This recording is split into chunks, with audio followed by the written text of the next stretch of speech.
And welcome back, everybody. We are at a potential final game of this best of five. Final possible games remaining for Evil Geniuses if they cannot continue here, Kobe. Serious point. For every game here on out, Evil Geniuses got to bring it now. Danny's going to have to 1v9. They got to have something. Raz, give me something here. Is it going to be a quick 3-0? I'm sweating here. We need answers. Like game one came out, okay, change the draft a little bit, right? Make it easier for you. Game two, it's like, yeah. Because we were so hyped for EG with the early lead that they got and the comp that they were fielding. If they're unable to finish on that game number 2, then it poses a lot of questions, a lot of problems here coming into game number 3. Yeah, that's why I think overcomplicating it can be really bad for Evil Geniuses. When you're at a point like this, the most important game is literally just this game. And so just thinking about the future, not so much in the past. You can talk about the mistakes, you can talk about the concepts that didn't work out well that last game, like getting picked out from Ignar's side. And then of course, if one person dies, do you need to basically domino in? Like these type of things can just be an easy fix going into the next one. I'm interested in the draft here to see, because there are already changes. Lee Sin's been the big change here for Evil Geniuses. That's the third ban that they had. Yeah, first picked in the previous 2 games by Cloud9 for Blabber. Definitely has been a playmaker for them, especially for the early game. Means that EG still get the Viego, but there won't be the Lee Sin answer. So is it an Olaf comp then? Because Olaf is the one that you leave up because you have to still ban Thresh for the side of EG. Yeah. Since they've dropped it there. And it does give C9 that option. They've still showed that they can play those types of ones where you get some sort of speed or shield boost still for Blabber to allow the Olaf a smoother late game. And he still just dominates early, just as he always has. Yeah, and you saw a little bit of the hover of Varus coming through with that ban being dropped by Evil Geniuses here in the third game. So could very easily see a Varus game here. Holding on to the jungle pick, I think for 3, just to see a little bit more of the comp from Evil Geniuses is smart, because that Varus can still be flexed. Now, would you rather see, because I actually thought the Morgana worked quite well, would you rather see that again, or an answer to LeBlanc more like Lissandra Malzahar? Because those are 2 other answers that people use, and those are actually focused on killing the LeBlanc with your level 6. You know, Lissandra, Ulter, lock her up. You have so much CC that, especially with a jungler, you can actually go for the kill. Definitely a different strategy, but I personally liked, I know we're seeing the Twisted Fate here, but I personally like the Lissandra. I think that answer is always going to be difficult because it comes down to what they've practiced, right? And if this practice has been going through with the Morgana that they picked so earlier in the previous game, then you just have to focus on what didn't work around that pick. So Twisted Fate being picked up here, also with the top lane. So if C9 doesn't pick their top right here now, those are going to just be 2 safe bans here happening from Evil Geniuses in 4-5. So GP has to be the pick. Ooh, I love this from Cloud9. Fudge GP was so good the first time around. Got them so much lane control on, and transitioning later on into the game too. So with the solo lanes locked in for both sides, we're actually going to see some Danny bans coming through here for once. Smile on Perk's face as they ban away the Tristana. No 1v9 performance this time around, my friend. Yeah, that's the 6 ban. And they already banned, as you said, the Tristana, so it's going to be pretty difficult for Danny. They did leave both AD carry and support, so they can go towards, let's just say, Xayah Rakan if it's a little bit more niche. Problem being is that they're so heavily outranged. You don't want to play Xayah versus LeBlanc. So it's going to be a tough call for Evil Geniuses. If their plan is to play topside, you could go Ezreal. Yeah, I still like Ashe right now. Yeah. So Ashe is an option for them, but they could also go the Aphelios.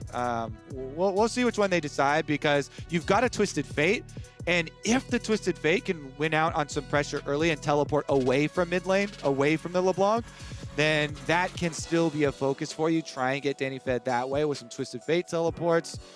Meanwhile, you can also use it to combine with your jungler.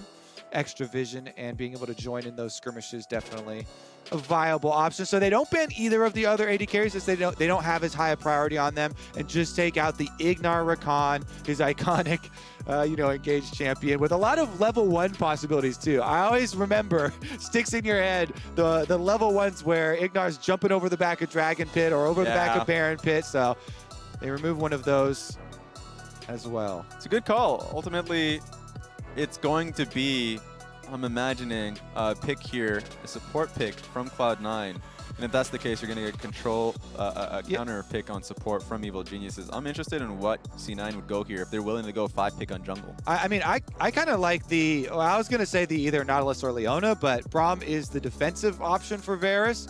Since they don't know the direction that Evil Geniuses are going to go, they're looking much more defensive here. Just put up the Unbreakable, no matter what it is, should be okay. Trundle as a support versus other melees can be done. I'm not the biggest of fans of it, but Pillar is also quite good versus Varus just later on in the game too. Yeah. And with Pillar, you can set up Twisted Fate ganks quite easily. See what happens here. There is some flexibility potentially as well. Viego can be moved around, although obviously most preferred in the jungle. It is going to be Trundle, so someone's going somewhere else. Yeah. And again, I would think that it is probably support Trundle, but we have still seen plenty of solo laners take Viego. And there's Jin. Last pick there for EG. Danny's Jin for this third game. A lot of utility there. Oh, there it is. Ooh, hello. Nocturne locked in there from Blabber.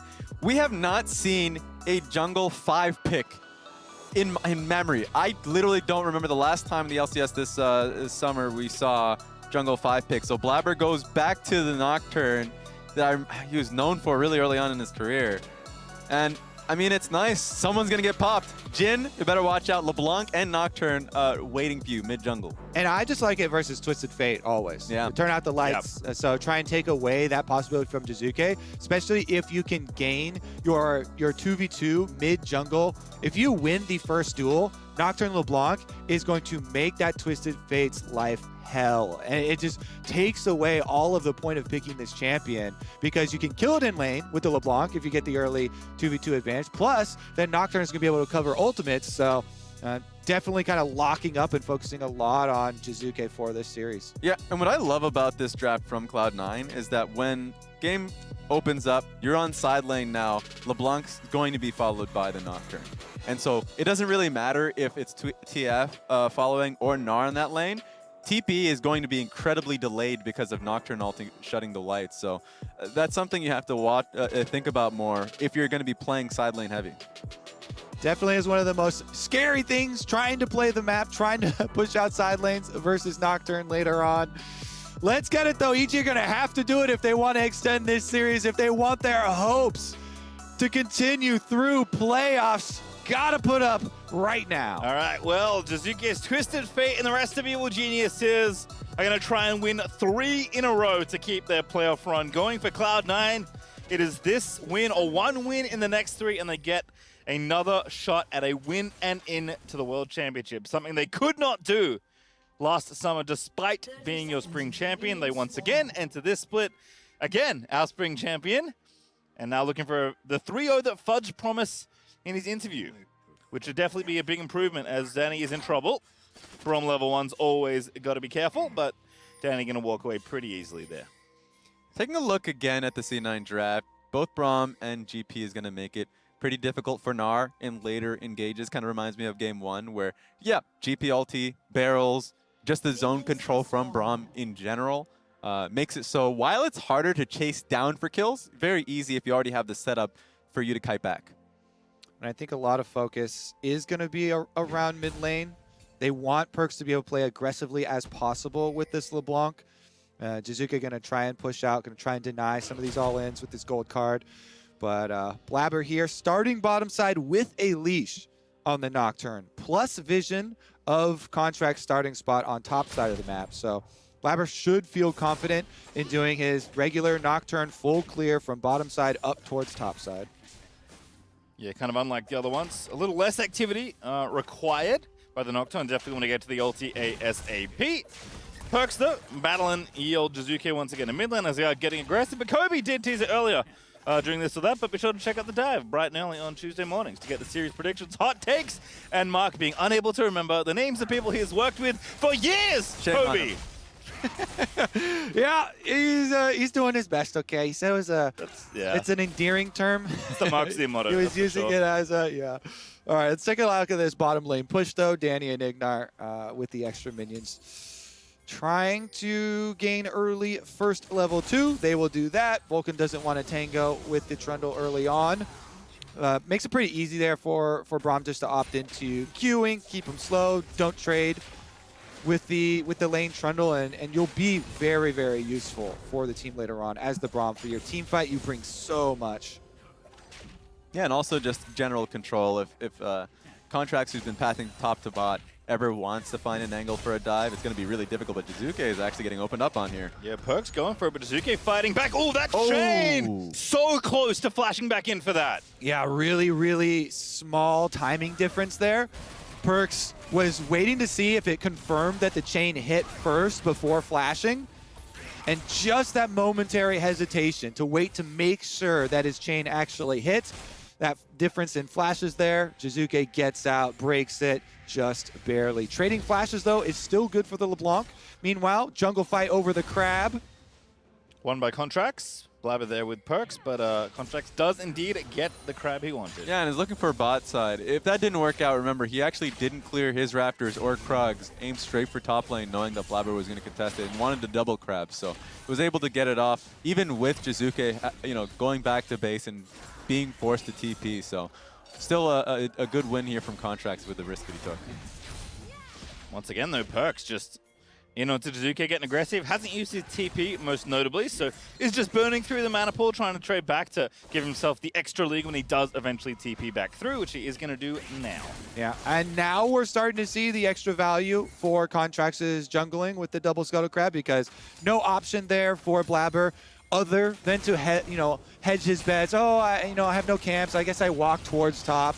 No huge deal there. But meanwhile, Contracts gets to farm up both his Raptors and his Krugs. Then he'll get off his recall and should be able to sync up afterwards.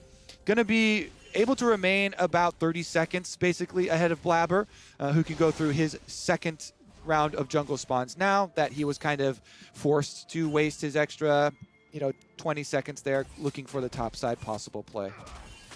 Perks actually also hasn't TP'd, which is what I thought he was going to do. Had a Bicky delivered in magically through, so has actually hung around for a bit longer. We'll see what he eventually... Yeah. Is that an Australian biscuit or what? It is. It's a biscuit. That's what he's got. Can you change it in the client to call him Bickies? A Bicky, that'd be good.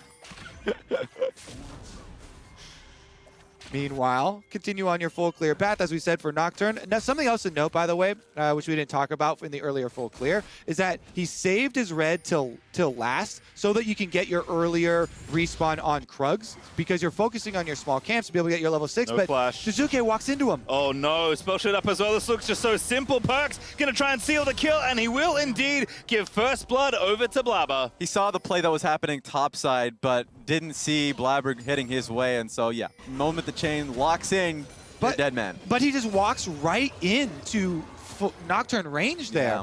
Yeah. I need to look at the setup for this, because there is already, he gets hit with the Q and the E tether is on him since they traded flashes, as we mentioned, advantageous for LeBlanc. But how do you even get close enough to the Nocturne to allow the tether to start on him? Because it's very, very punishing here. Oh, yeah, he's just aggressive with his movement. And Blabber, intelligently, on seeing him walk up off of minion vision, just goes to cut off his route.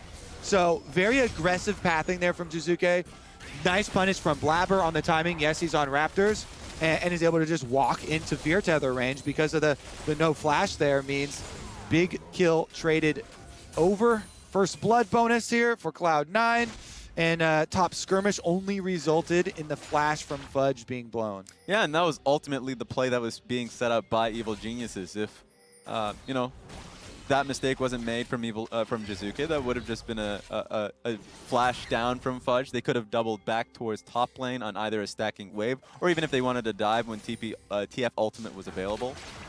It is the main thing that we caution against in Champ Select, though, is, if the mid jungle for Cloud9 starts to get this advantage, it snowballs. It snowballs really hard for LeBlanc and Nocturne. Jizuke's having a hard time now. He's got Rush on his Merc Treads to try and deal with the harassment from Perks and reduce the duration of chains when they do land. But you see how cautiously he has to play. He has to, call both jungle and support to get his vision retain here around mid, giving up some minions there as you see them dying out to the extra range from Perks. Good job there from Perks, just kind of holding the wave. The cannon is going to get carded, so at least he can get that, but he's going to continue to lose out on minions as Perks holds it and just builds this slow push. Yeah, and this is just really rough to play against for Jizuke, right? He wants to leave the lane. He's got his ulti, but Perks is going to keep him here for as long as he can, building up the wave. And ulti's also available for the junglers, so Blabber can get things going with the Nocturne Paranoia as well. Yeah, and one thing that's been great from C9, not right now though, they're getting cut out. Good flash ulti there for Sven, getting out of dodge. Vulcan putting up the door, and Danny returning some fire, but everyone's going to be A-OK. Nice attempt for contracts. Meanwhile, there's a Gnar very deep here. I found Blabber. He is top lane. Nice ulti for Impact. Has to use it early, but Blabber already in. Oh, the flash was not far enough. And now the GP ult's coming in. Blabber does not spell shield the incoming wallop, though, and Impact does get away. Hey, still got flash, and so that's going to be at least flash for flash topside, with Fudges coming up a little earlier. But all in all, I mean, C9 doesn't lose too much. They did lose flash on Sven, but main point being, just before that play happened, one great thing about Cloud9 is the fact that Vulcan is always on the wave mid lane to help out Perks. Either, of course, to like get his wave in, standard, or if they're looking for a Jizuke desperation moment, I need to get my wave in, I'm in a really bad spot, I'm losing my minions. Well, if you want to commit to that, well, you're committing to a 3v3 fight. Meanwhile, jungle invade here, still in fog of war there for a second. Contracts finally shows himself. This is done without mid pressure though. Remember, Jizuke's been bleeding mid pressure because Perks with the early lead on LeBlanc is able to come cover Blabber. I want to go back to that top lane gank though, because Blabber, he did not spell shield the ultimate or the stun from Gnar afterwards, and did not early flash to keep his tether up. I think any of those, and he's able to actually find that kill with a little bit more commitment. But they did burn the impact flash, so no Gnar flash. He kind of gets the most with the lowest investment, so perhaps it's just looking for a re-up on the ulti, which is cool enough. We'll be back in a few moments. TP back though for Impact here in top lane, feeling like he wants to keep pressuring Fudge if he can, and Cloud9 will take that as a cue as the map resets to go ahead and take Dragon, as Perks is starting to not get super far ahead in the 1v1, but his individual pressure is extremely high. You could say that again. Jizuke though, again, with the Merc Treads rush, does have the extra tenacity, more defense there as well with the No Magic Mantle magic resistance, and this is going to be an interesting couple minutes here because Cloud9 have a lot of incentive and an easy way to kill Impact on top side if they roam Perks, if Blabber uses his next Paranoia up there. But EG could cross-map it with the first Twisted Fate ultimate from Jizuke, since Sven has no flash there on the Varus and bottom side. And they could easily try and get that answer this way. Contracts, though, will just pop this tower. Rift-Trailed means it's guaranteed. Yeah, there we go. Finally, that being done. And they needed to do something. Right now, Impact is theoretically the only winning lane for Evil Geniuses. Sven and Vulcan have been doing a great job bot side with the limited resources they've had. Also, First Dragon going on to Cloud9. Mid's been doing a great job for Perks. So it's not going to mean too much here for Perks, or at least that Trundle Pillar.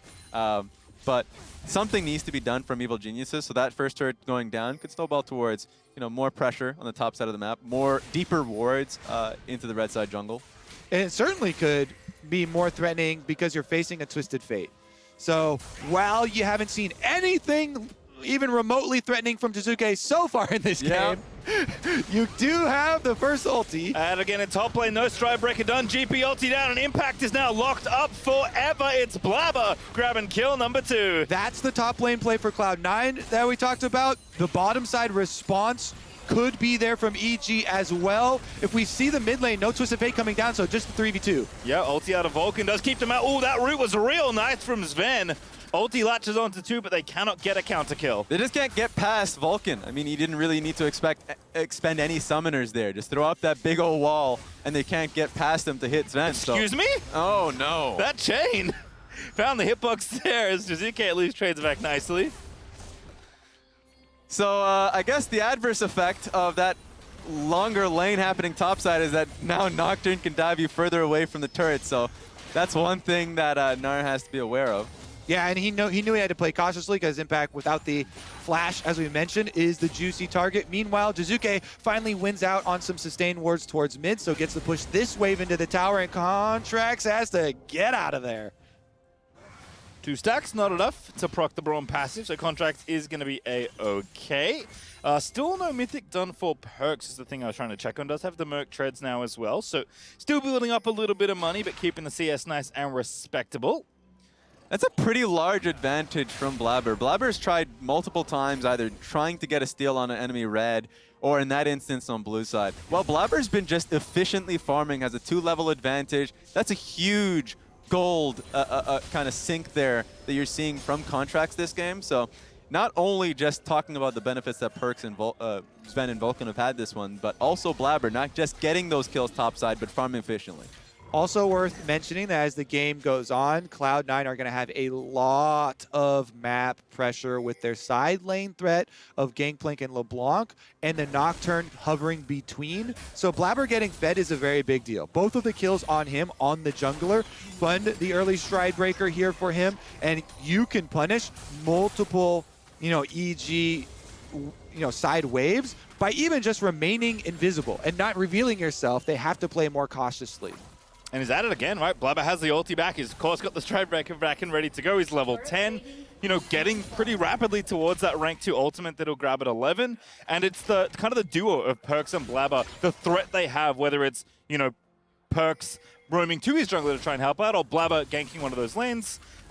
You said it, Kobe. Blabber is an extremely large threat at this point of the game. And I think they've done such a good job of stifling the Twisted Fate, right? Because the one thing you don't want Twisted Fate to do is do exactly what Blabber's doing to EG. Yeah, a success for Jizuke would have looked like a bottom lane play trying to kill Aphelios, but they have been unable to do so, and now... just so brutal. Blabber straight onto Ignar, but Trundle's going to be A-okay. Pops the ulti, though, but he will be safe. And that's going to have to be Ignar basing now, no sums, and this dragon should go towards Cloud9. Contracts onto Perks, but Blabber's here again. I mean, there's always never one without the other between these two. Again, Contracts is kind of hovering Jizuke by going for that 2v1 harassment. It's an expensive red buff. There's Twisted Fate again. Fudge going to be stunned up, exhausted, and that will be a kill. And it is Jizuke that's going to grab it. No impact with the crunch. Finishes off Fudge. Oh, we finally see it. A Twisted Fate ultimate has been used. Meanwhile, Perks is... That's such a nice pillar. What?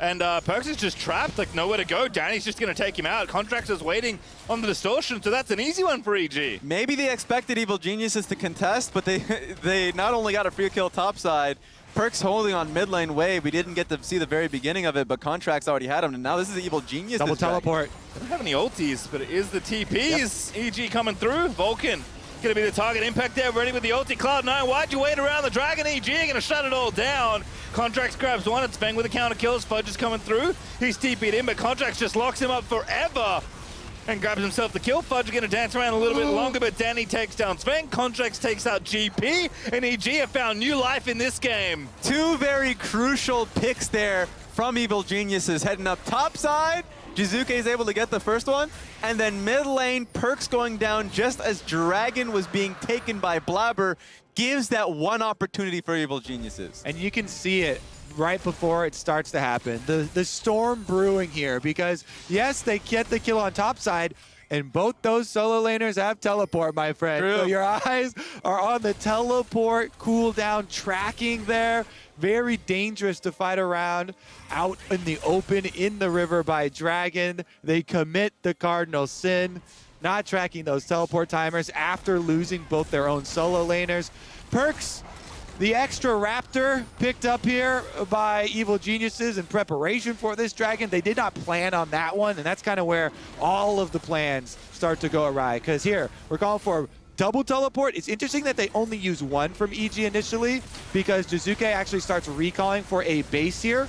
Wonder, he must have a big purchase that he's going for. Impact gets there first. They kill off Vulcan. Contracts does turn into Braum, but Fudge on arrival, they are able to have enough burst damage there with Sven to finish off that kill. Least getting one for themselves, and they're back at it. Oh, goodness. Ignar picked off an easy target there for Blabber with the rank 2 ulti. Yeah, there's no reason for you to be that far up while your AD carry is picking up the wave so deep. So, we obviously didn't get to see the context. Maybe he wanted to just get any vision down to see if Rift Herald is being started, but starting off with a death. Context is, I'm a little Trundle, support Trundle. I don't have any defensive stats. All I can do is walk around, and he wanted to do his job getting vision, my friend. Guess what? Too bad. Support Trundle is a juicy target. They instantly kill him. That means Rift Herald number 2. And Cloud9, they've got a pretty big deficit to clean up here. 2.6k FTX gold advantage currently for Evil Geniuses. And they have been able to utilize it well up until this point. This Rift Herald actually won't kill the turret, just soften it up. It's funny, because I was about to say, you know what? In the last game, we saw EG make a couple mistakes, and Cloud9 just bust straight through, where even though EG were 5k up. And it kind of felt like EG were doing that to Cloud9 with the lead that Blabber had, and then as soon as we come out of the replay, Ignite gives one away to Blabber. So definitely still a lot to play for in this game, but EG is staying aggressive, but Blabber's at it again. Challenging Smite down, no force there as Impact does flash away, but they keep the tower alive. Now, it's pretty costly from Cloud9, not just the Blabber ultimate, Fudge as well, and they really couldn't get anything off of that one, couldn't stick on top of Impact, so should be really happy here if you're a fan of Evil Geniuses after that play. I think one of the changes that Evil Genius has made that is admirable for this game is the adjustment for contracts to give a bit more attention to Impact's lane. Last time around, GP was a problem, got a big CS lead, but he invested, well, topside play. Oh, Chain CC not quite landing. Contracts a little late, but Perkz is forced to flash away. He's playing around with him. Yeah, not going to last too much longer here, but Vulcan is up to reinforce, 2v2 right now. But Perkz doesn't want to continue. He's going to look for the chain, finds it, but gets himself stunned on the back end, so does have to distort back to safety. Cloud9 were reinforcing, but so were EG, and looks like the play will dissipate. The legendary battle over the Krugs. In the end, Perkz does get the last few babies there, but it means Evil Geniuses will push in on a mid turret, and that one should be finished off. Oh, not going to be able to commit to it, because they are worried about possible LeBlanc flank teleport. Going to be the target, but Gale forces out of there. Sven let the ulti rip, though, trying to find a pick, but did not nab it. Blabber ready with the ulti back up, though. If they can find an angle, Cloud9 maybe can stop the assault, but EG will cancel the TP as Impact takes it out, but it's all the baits. Blabber going into the bottom side is going to take him out alongside Fudge, who grabs the kill. This is the most chaotic, like, last minute now. The TP on a turret that was dying there for Perkz, now he's TP-less. And of course, Gnar's still dying in that situation with the Nocturne ultimate. Dragon's coming up in 55 seconds, so 23-second death timer for Impact. They should be there to contest it, but they will be late for it.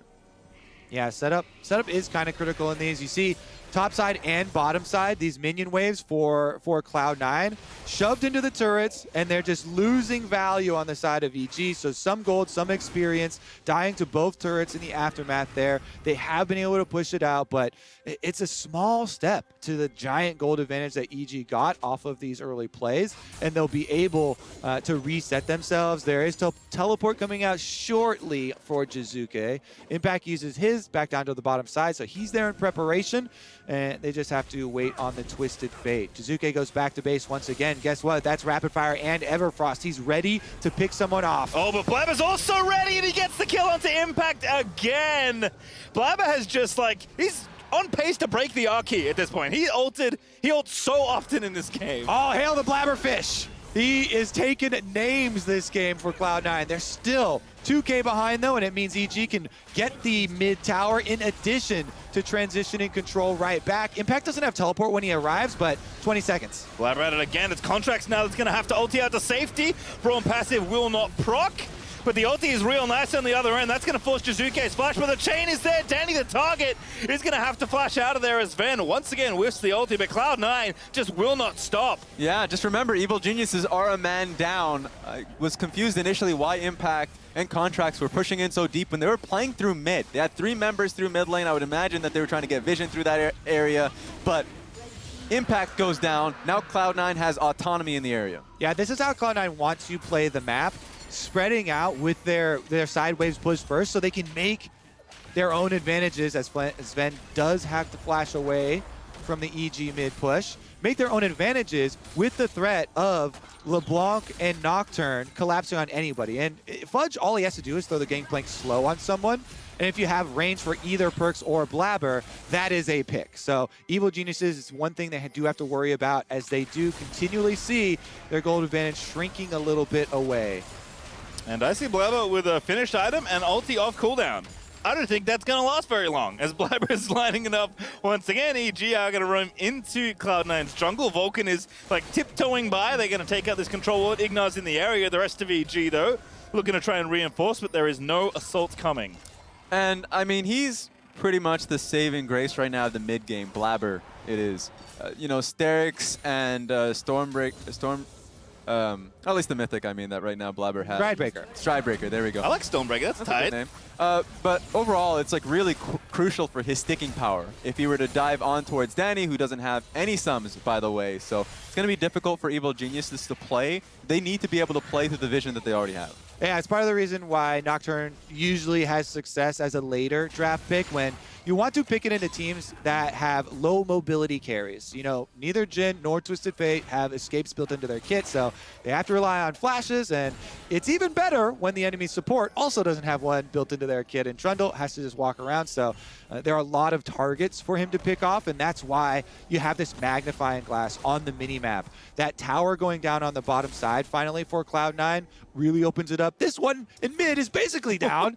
There's a blow on it, and that thing will topple over, and then you really get to see where they can actually mine their advantages as Perkz starts to fish around, and this LeBlanc is getting scary.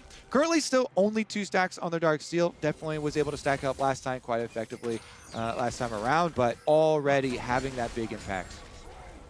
It's kind of telling, though, given that EG still held this FTX gold advantage for a while. Still up 2K, right? And it just feels like Cloud9 are winning. The impact that Blabber is having is very impressive. The fact that Perkz has been on form and is now playing in the silence. Like, Cloud9 know what to do from this spot. This lead is not big enough where EG can just hit him with the wall and win that way. Yeah. It's very fair, especially since they are dragon stacking right now. But Evil Geniuses are doing a good job playing towards an inevitable fight mid. That's a lot of damage on Fudge here. Could be the go signal. Yeah, big advantage for EG will come from managing this rage bar for impact and forcing that 5-on-5 with a teleport in from Jizuke. The Twisted Fate ultimate, by the way, was used just to transition him down to the bottom lane to deal with the split push, so won't have it up for a mid collapse anytime soon. And I think EG are still in, well, now it's a little bit more dangerous. Danny is just such an easy target, but Impact with a heroic ultimate is going to push him out of the way, but Cloud9 is turning the fight to the front line instead. It is Ignar deleted, it is Impact erased, it is Cloud9 with a 2-0 team fight win. And you know what that means? Baron control. 2 important frontline members down for the side of Evil Geniuses. No more face-checking champions for them. They have to wait on the cooldown for Twisted Fate to come up. Contract's trying to pull the wave so that the mid tower won't get killed, but Cloud9 go back, they get the wave, and they get Sven that money. Yeah, they're happy with what they have here, but TP coming through from Cloud9. It's Perkz. Oh! Contracts! Does get himself out of there. He zips around, but Perkz is still chasing, looking for the chains, will not hit it, but that flash just feels bad, man. He threw that one away. I don't need my flash. I use my ultimate to get away. Ha-ha! Yeah, honestly, though, it is a flash traded for teleport. You know, the cooldown for ultimate, not too long for contracts, ends up living anyway. Instead of immediately rushing towards top side, towards that Baron, though, they get the mid tower. They get the extra gold. It's a good pick here from Cloud9. Again, splitting the map, all you need is the Gangplank ultimate plus the Nocturne and LeBlanc to close the distance. Sven and Vulcan also are able to push up to ensure that they get the extra kill here. Impact down, frontline down means Cloud9. They just chip away at that gold weed, and guess what? It's just gone poof. It was 2.5K not moments ago. And we're at it again. Blabber just hitting the ulti button every chance he gets. It's Contracts that is the target. Does get feared up, but will not pull. Where's the counterplay here? It's nothing. It's Danny just being deleted. He evaporates in the thin air as Cloud9 are now on the run as EG will look for the counterplay, but Fudge is TP'd in. It's Impact with nothing. He gets a 2-man ultimate. He's barely going to live through the rest of this. The GP ult's perfect. It's a double death for Sven with 1 arrow. William tells 2 champions out of Evil Geniuses. The patience from Cloud9 holding resources, playing around the Narbar, and Fudge holding ulti for the perfect time. Sniped there from Sven, and this seems like just coffin being locked here from Evil Geniuses. Pick after pick after pick for Cloud9. Nocturne ultimate button. That R is getting a lot of work. Pastry time again and again. Cloud9 find the pick. This one results in the Baron for them. Finally, they can get their Baron empowered recalls and still get back out to that Infernal Dragon, setting them to soul point. Perks goes in, he gets the initial chunk. It's just so easy to chase any member of EG down these long lanes. And then I'm shouting for impact because, you know, he's coming in on over 50% rage bar, but it doesn't matter because Jin is already down. They already got the kill onto Danny. Cloud9 finished their job, and so then when impact finally does go in, even though he can transform into Mega Gnar, he's just focus fire. The rest of the threat from EG is already out, and so they're just kind of straggling in, as you mentioned previously, trying to cut your losses in a scenario like this. That is textbook sunk cost fallacy. Your Jin is already dead, so you have to pull back, but they wanted to force it through there because he had the rage bar, because they had the positioning, and they end up giving so much more. They've been definitely slipping since that first time Nocturne ultied straight through mid. And a lot of that started from, you know, Jizuke and Contracts being on side lane in vision. So they see them, immediately go straight for it. This time, Cloud9 just feels strong, period. So they're pretty confident they're always going to get the follow through, and Fudge will always be there with TP. So previous play, now doubling down on that. Let's see if another fight starts. All right, it's Vulcan. Puts up the Unbreakable, lives for quite a while though, and the poke is still strong. Nice ult onto Contracts, and now he's caught completely out of position. Does have to ulti out to safety. Will do so. Vulcan getting low, but dodging the wild cards as they will now retreat. Fudge in the front line, gonna ulti. He's just going in. Whoa! Just popping the button. He's straight breakers onto everyone, and they don't have any follow-up, but Fudge somehow threads the needle, finds a bullet in the brain of the enemy TF, as Van grabs another as well. I mean, it's just the same game over again. What is happening? The arrows keep flying. Impact's gonna go for a re-engagement. That's ill-advised. And now Perks all the way around onto Impact. Sven gets another kill. He's dominating. They're dabbing the Penguins out in the front of the base. As Fudge is going back and looking for the barrel, does flash in there for the Q as Perks with the Q of his own almost fells Ignar, and he's just not stopping. Danny gets deleted. Perks is not done. He just keeps on going. He's literally taking the tower until he dies. C9 is just playing with their food and playing with their range there. The fact that the GP barrel hit 2 set up for Sven, and it's just snowballing here now with a huge deficit coming in there for Evil Geniuses. Yeah, the important things that Cloud9 have been focusing in this series, the side lane control, the pick potential. So when they transition to these mid games, yes, they're using Nocturne, and Blabber has been the star this time around, but a lot of it comes back to how they are trying to play this game in playing the entire map and utilize the extra range that they do have with the Gangplank barrels and with the Varus. Sven, while he is not the star, is constantly throwing these arrows over the back, is constantly firing from a safe position, and then the rest of the members of Cloud9, they pull through here, they collapse, they finish up all of these picks, these dives, and Blabber's even allowed to just dive into the tower here on the re-engage. Once the Gangplank ultimate goes down, Fudge sets up the barrels, and you see this other barrel come through, boom. He's able to blow up the extra kill. Blabber survives with his Sterix shield, and Cloud9, with this Baron buff too, it feels like they're just sitting on this series. Perks even comes down from his split push duties for a quick second here to pick up the extra kill. It's just insane, of course, being able to hit that one. Yeah, and then Perks over chases. It happens. It happens. But it's... Are you kidding me? He needed to send a message. Danny down. Yeah, it's rough out there, unfortunately, for the EG side. Again, it's their last game of the season, potentially. No Worlds for them, no LCS left to play if they lose here. And Cloud9 are looking on the precipice of the 3-0 here to meet their maker at the end of it all for the winner of tomorrow's series. Yeah, I mean, Evil Geniuses for the past 3 minutes have been scrambling, trying to figure out, find a play.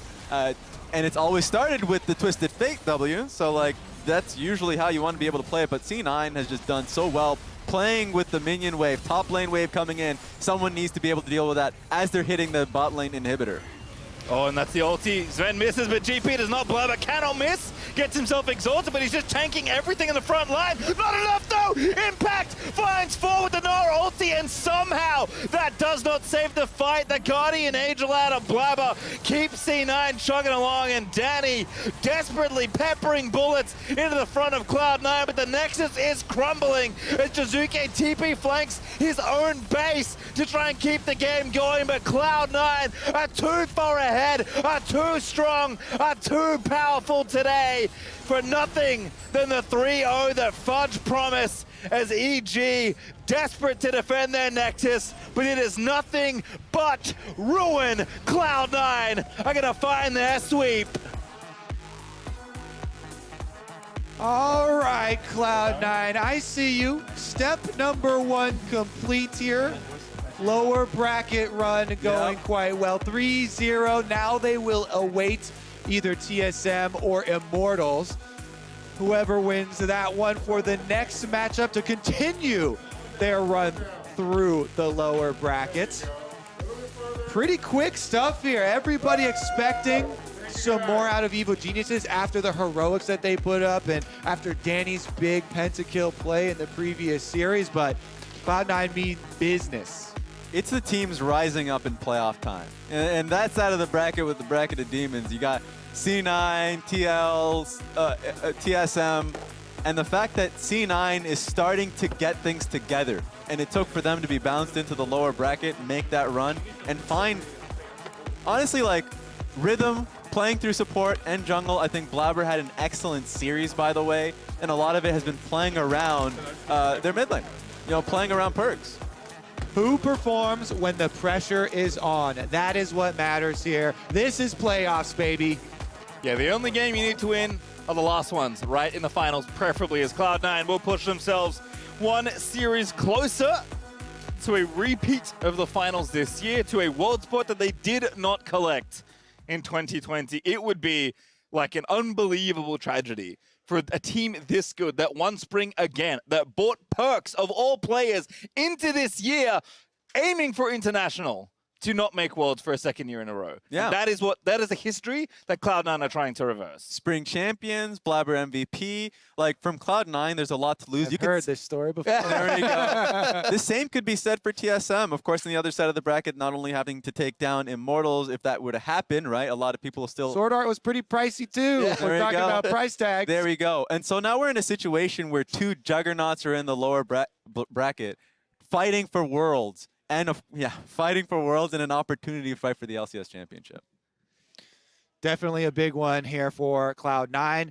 Right back to prep immediately, though, because they get to watch the entire TSM Immortals series before going into it. I feel like it's probably a relaxing feeling to finish this one up quick and get right back onto focusing on the next step.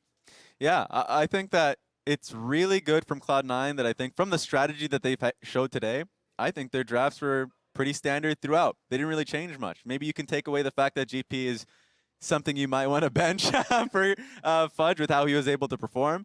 But this is just Cloud9 play that was superior. Even when they fell behind in Game 2, they came in clutch through Perks' picks, getting back into this one. I'm looking forward to the next series. All right, with that, we are going to wrap things up as we do have Dash standing by with Blabber. Thank you very much, gentlemen. Joined by Blabber after a very dominant 3-0 victory to push themselves into the next round of the lower bracket. But this is two back-to-back 3-0s now after being knocked to the lower bracket. What's gotten into you guys? Well, what changed in the last couple of weeks that you've rebounded in such a manner? I feel like TL are just a lot better than people thought of because they didn't have the full roster throughout the split, right? I think, like, I know we didn't play great in our series, but I also thought they played really well. Okay. And I still think like we're a super strong team. I just think they showed up better on the day. And I think we are bouncing back, and hopefully we win the next couple of best of fives. Bounce back, I'd say, is already well in swing. But talking about this series in particular, game number 3, walk me through it. Got pretty chaotic. With you guys getting an early lead, then we saw 5 kills go the other way, kind of around that dragon in about a 60-second span. It looked like maybe it was getting a little hairy. You on the Nocturne. Just walk me through the game. Yeah, so early game didn't go super great, I believe. I think I got like a kill on impact early, but afterwards we kind of didn't really do anything, it felt like.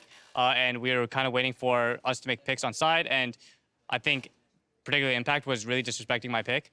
By the way, he was playing on side lane, and we were able to kind of catch him off. And that's kind of how we got back in the game. And with our champs, like, we're actually really scaling. Like, Varus LeBlanc are super turbo scaling champs right now. So Don't we forget that definitely- GP. Yeah, and GP, of course. So we definitely weren't worried at any point in the game. All right, cool. From there, let's talk about aspirations for the squad. Obviously, we want to win the LCS. Obviously, we want Worlds. You guys are the defending champions, and you talked about that TL series maybe catching you off guard a little bit. Given the strength of that team, 100 Thieves, who's already qualified through, and your possible opponents of either TSM or Immortals playing tomorrow, who do you see as the real threats? Is TL the team to beat right now? I think TL are probably the best team in the league. I would say it's not that close between TL and the other teams. I think obviously we can beat them, but I think TL are for sure really strong. We have to play a best of 5 versus IMT and TSM after tomorrow, so hopefully we're able to win against them, but I think we're really confident against any team right now. I'm going to get your thoughts on those possible opponents in just a moment, but I want to press you a little bit more on the Team Liquid front. What is it about their play right now that impresses you so much? You talked about Santorin rejoining and finally kind of, coming into their own, but what is it about their play that maybe caught you off guard, makes them such a stellar team? I don't know if they caught us off guard, but I definitely think they're just playing really well in all their lanes. I think they're laning really well. I think Santorin's playing really well around their lanes, and I think in general they have really good shifts with support roams, and I think in general they're just playing good as a team, and they're just kind of online. All right, possible opponents, though, before you get to take on someone like 100 Thieves or TL is Immortals and TSM. So thoughts ahead of their matchup tomorrow and how you guys will look facing up against either of them? I actually think a lot of people think the series will be very one-sided, but I actually think it's going to be very close, and Okay. I think IMT can even potentially win. So I wouldn't rule them out at all. I think we're preparing for both. We think we can play either one of them. So we'll definitely watch it tomorrow and prepare for a match on Sunday. I mean, if this postseason has taught us anything, is that assumptions should be thrown out the window. Blabber, congratulations on a very dominant 3-0 today, and thank you for taking the time. Thank you very much. Appreciate it. You can step off this way. We're going to be welcoming Jizuke onto the stage. Jizuke, thank you so much for taking a moment to talk to me. Obviously, the series didn't go the way you wanted to today, but I just want to check in with you real quick. This has been one of the most exciting teams to watch all split long. Last week, you gave us the best 5-game series we have seen in the postseason so far. For yourself as an individual, as you take all of this in, where are you at right now? Just emptiness, I will call it. To me, I know I gave my heart out in this split, especially, and I know my team tried their best as well. And there was a lot to overcome this year, right? For myself at least, going from last split, last year with the benching and stuff. Then I play spring split. To me, I'm thinking I'm playing good, but then co-streamers and everything are just flaming me to that. So I came to summer and I just wanted to, gave it my all, and I did. I don't have any energy left.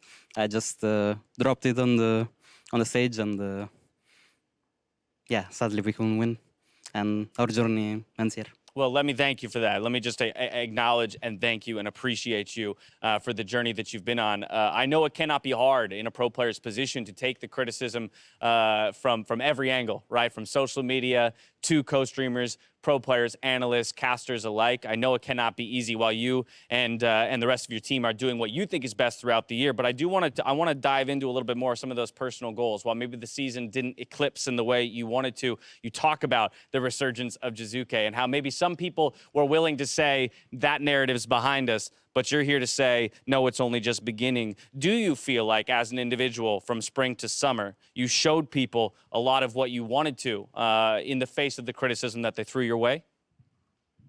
I mean, for sure. Think about it. Summer started with that 0-3 week, and then all 80s on us. Shit, we are bringing Danny as well. How can we swap like this? Then I'm getting hated because I entered 1 time or 2 times. And I mean, to me, that hurts. All those words always hurt, right, as a pro. But you just know that you have to filter everything out and do your job, right? And to me, it's not like I slowed down after the first week. I just doubled down, Yeah. I just doubled down and just did what I think is the perfect way I can play, and just play like that. And to me, I know my fans will always be there, and I know my haters will always be there. And I guess it's just up to me. If I win, I will be praised. Maybe the haters or like the people that hate me won't really praise me. They will just say, I won, it was lucky. And then if I lose, they will sabotage my name. But it's like, as a pro, you can just perform, right? And that's all you can do. And Well, this time we lost UBF of. I don't think anybody can look at the run that you guys made this summer and call it in any form, way, shape, or form luck. You guys put up quite the performance. I just want to ask you one more question. That is how you reflect on the teammates, the organization, and the fans around you. Again, this was such a statement year, I think, for Evil Genius as an organization here in League of Legends. We got a hot new rookie like Danny stepping up onto the plate. We've got veterans like yourself, Impact, Sven Skaren, surging back on to put on a show. So just as you reflect holistically on the experience, maybe less so the result, any words you want to share about your team, the people around you over these last, 12 months of journey? Yeah, even if it feels really bittersweet, this ending that we approached is. I'm glad that I met these people from spring and now summer, and I got to share with them 8 months, and just. Happens, we tried really our best, and this time didn't work out. Well, thank you for that. Yeah. Head up. I know it's hard. You gave us all quite a show this week, so thank you, Jizuke, for taking the time. And with that, we are going to throw to a quick commercial break. When we come back, it'll be the analyst desk alongside Fudge to break down the rest of the day. Thank you.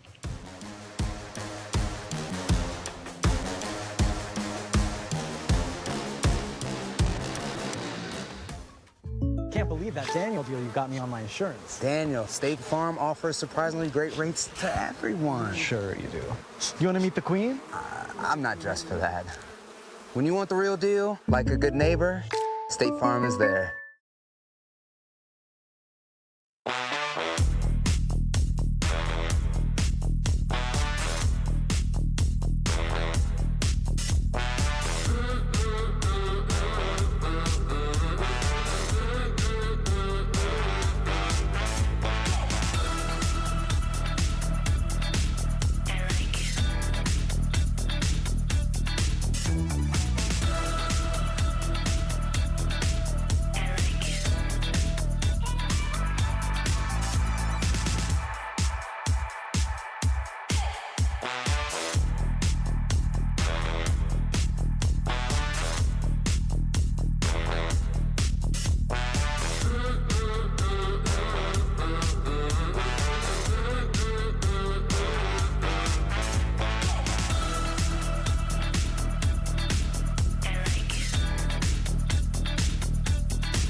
Welcome back to the LCS here at the State Farm Analyst Desk. Another C9-3-0 as they make their way through the lower bracket, and we are joined by C9's top laner, Fudge. I know that you already predicted it in your interview earlier with Dash that this was going to be a 3-0. Did you fully believe that as it was happening? I had my doubts, but also I thought we were playing a lot better in scrims recently. And I also thought our draft prep coming into today, I was really confident with like the drafts we were going into, and I think they showed, obviously. So I'm pretty happy about like the result, and I would definitely say I wasn't insanely confident that we would 3-0, but I'm really happy that we did now. Cool. So over the course of this whole split, people have been expecting C9 to come online, right? People were like, oh, coming out of Iceland, you guys play the top teams, and you come back and smash everyone. And then it was coming to playoffs. We expect you guys to be online. It feels like now, maybe you guys are finally online. What do you think has changed recently? I would say we make more use of practice recently. And I would say it's the same for most teams, but I think we're a lot better when the games are very slow. I think we're obviously like we have perks with Sven, we have like very like experienced players. So I feel like whenever the games are slow like this and we just outscale them, it feels very easy to win the game. Especially with like the champions we were playing against theirs. I didn't really feel like there was any pressure on us to like do anything in all of the games. And it feels like whenever we play, like whenever it gets to the end of the season, the games are always like this. It's very slow, methodical. And I don't know if that's like a good or a bad thing. It might just be people playing scared, but it's also like the nature of the champions people are playing. People are playing usually pretty scaling champions, so. Were you expecting kind of the topside priority that ended up happening in some of these games? And was that something you'd prepared for?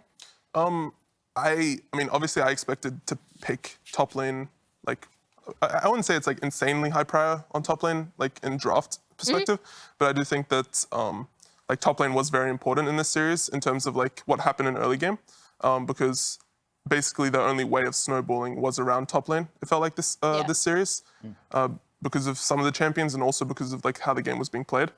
And I do think that there were a couple of games where we made pretty bad mistakes, especially me. And I do think Impact actually played pretty well in terms of like he was slow pushing waves a lot, and he was denying me a lot of like CS in mid game, which not many top laners do in NA at least. And it felt like it's not something I'm used to playing against. Even though I know it's possible, I'm just like permanently pushing waves, and he's permanently slow pushing them, and I'm slowly going down CS. And I think he actually played really well in that aspect. Okay, cool. So your trajectory as a player has been really interesting because you came into the team, you were new, and you were sort of serving a different role in the team, playing weak side, playing tanks. But now you've emerged into arguably the best performing player this split for the team. I'm curious, how has your growth as a player affected the dynamic and how you guys try to intentionally play as a team? I think when it comes to how we played back in Lock-in and Spring, it was definitely very bot side focused and mid focused. I don't think that we necessarily never play around bot now, but I do think that Blabber looks for a lot of top ganks, and especially even in this series, he was looking for a lot of top players. Some of them didn't go as well, but I do think that there are many times where he played really well around top. And I think that we sort of just got more confidence, especially after MSI, to play around top. And I do think that the champions in the meta are a lot better in terms of carries now than like Sion, Gragas back in the good old Spring days. In looking at going to face EG specifically, you kind of already touched on this, but they are a team that when they do get leads, they sometimes tend to have a very volatile mid-game where they'll be picking fights that aren't necessarily advantageous for them. One thing I noticed that you guys had kind of had some shaky instances of in Summer was being able to come from behind a deficit. And I thought you did that really, really well today. So what changed from regular season to now? I would say it's mostly scrim practice. Okay. I would say that we learned how to play from behind because I would say a lot of the time in Spring, we would like FF games whenever we were behind in scrims, especially when it was like, I mean, obviously some teams still do it, but it feels like in playoffs now, people tend to just play out games even when they're behind. And it's not like we would just FF as soon as we're like down 1K gold. It would obviously be like, it feels like every single lane is losing, we're getting outscaled, and stuff like that. But even now, we still try to play, and we sort of try to just outplay them. And a lot of the time, people mess up, and obviously EG messes up, we mess up. and every team in NA will mess up. Even teams internationally mess up, right? So we just sort of just have the mentality to make the enemy team play perfectly, even if they're ahead. And we sort of got better at playing from behind that way. Okay, cool. Cool. So with the increased focus on top lane and your sort of ascendancy as a player, I'm curious to know, has your role as a communicator within the team changed more? So for example, are you calling for more ganks or making more calls? Sort of how's your role evolved? I would definitely say that in summer, I called a lot more for slow pushes, dives, defenses, like what I want to do in the next couple waves, stuff like this. I think I got a lot better at communicating that. And I think it's very, very important. I think a lot of teams, especially TL, I think play around it really, really well. Like when it comes to like Alfari, whenever he slow pushes a wave, they're always looking to do something with it. Whenever like the wave's bouncing, they're always trying to look to do something with it. And I think it's important that, I feel like it actually sort of elevated like how NA plays, like where everyone's sort of playing around this a lot more. And because obviously if you don't, you'll just get dove, you'll just get really far behind. So it feels like, especially around top lane, it feels like every single like player is just calling for every slow push. Everyone's always looking for a dive. It feels like every single game there's a dive in top lane. So it's kind of weird, but I mean, it's definitely improved since spring. Nice. And then obviously we already saw your most improved player interview, but I just wanted to ask from when you came to NA, so not even when you joined the C9 LCS team, but just generally from when you came to NA, what do you think you have learned the most as a player since then? I would say it's mainly about the bigger picture. Because back when I was still in OC, all I cared about was 1v1. And that doesn't really work against good teams. And I sort of realized that, especially when I joined LCS team and I played lock-in, where I was playing against 100 Thieves, I think did it really well in TL, where they would play around top really, really well compared to especially academy teams and OC teams, obviously. So you sort of just have to learn to play. You have to learn the game from a holistic perspective, right? Yeah. And that's something you have to sort of play in LCS to do, I think. It's very hard to do it from academy team, in my opinion, just because you don't get punished. And it's really hard. It's just harder to learn when you don't get punished or when you're always like winning or getting away with stuff. It's very hard to like see the mistakes as well. So yeah, I think it was mainly just playing in LCS and learning the holistic like game. Yeah, I mean, that FTX most improved player is very well deserved, especially with so many people crediting you as a stable force on C9 throughout summer. I do want to bring the attention to one of your teammates, though, because it is Perks that earned player of the series here against EG. We hear so much about what he offers in playoffs. You've been through a few now. Can you tell me about the role that he is playing on the Rift, especially when you are in these games where you're at a deficit and trying to bring it back? In our team, we're very hype. And we get very over-aggressive, you could say. And I think Luca Perks is very, very good at calming everyone down and telling people to just relax, because we really need that as a team. And I think if you had to count the amount of times he said it, like, oh, back, or it's fine, or slow down, or stuff like this in the series, you probably like would get like 100 times he said that. So I think he's very, very good at sort of just staying calm in like the decisive moments. And I also think that he's improved like individually throughout playoffs. I actually think he's like gotten better at like laning, and recently he's actually been like winning lane against like the other mid laners. But before he was like sort of struggling a little bit more, I think. Okay, I want to know now, who gets the most hype that needs to be calmed down by Perks? Blabberfish. Amazing. It has to be Blabber. Throwing Blabber under the bus. It has to be Blabber. I'm sorry, Blabber. You get him on someone like Nocturne, right? Very much fits the personality. Go in, make the things happen. But overall, C9 having a great performance here today. But Fudge, the thing is, the journey is not done for you. As we take a look at the lower bracket run ahead, you do have another matchup. Cloud9 taking on the winner of tomorrow's series. We've got Immortals, TSM.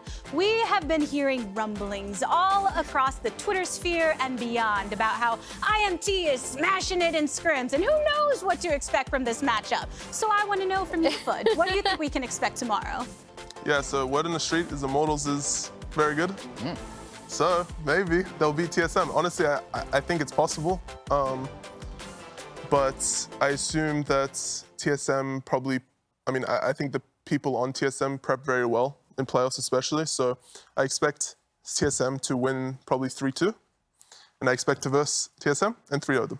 Nice. Okay. All right, Colin here. Yeah. Is it just 3-0s the whole way through from now on? This is 3-0s the whole way through. The new C9 run through the lower bracket. Let's go. It's happened 2 times in a row at this point for Cloud9, right? So we can't fault you for continuing to predict it. We do have even more playoffs coming your way, everybody, because Academy Grand Finals are kicking off in only a few minutes. While the series was recorded a little earlier on in the day, it will be airing here on the LCS Twitch channel after we close out the day. Cloud9 Academy and Team Liquid are dishing up one last clash of the Titans to close out their season. Can't wait, everybody. Fudge, thank you so much for joining us here on the desk, as always. Your first time on the desk at that. What a pleasure it has been. Thank you. But that's going to do it for us here, everybody. On behalf of myself, the casters, and the entire remote broadcast crew and live crew, every part of it, thank you so much for watching, and we'll see you tomorrow for more LCS. Until then, good morning, afternoon, evening, and good night. It's Fudge. Bye.